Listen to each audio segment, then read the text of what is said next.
Hello guys, maglaga ako ng dalawang egg guys. Ito lang hapunan ko, so para mahaba ang fasting ko, kakain ako ng 2 p.m. so bukas na ulit. Tapos kung kumain ito guys, stick kape na lang tsaka water hanggang bukas.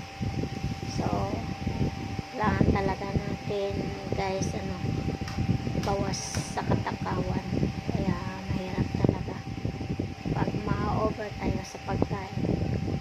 Kasi ako guys nag-cheat ako, makain ako ng saging na nilaga na saging po.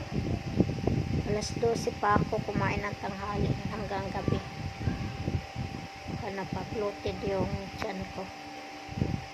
Paminom ako ng maraming tubig, kinabukasan ako ulit kumain. So kailangan ngayon mag-egg na naman, egg lang kakainin ko. So laban lang para sa sarili.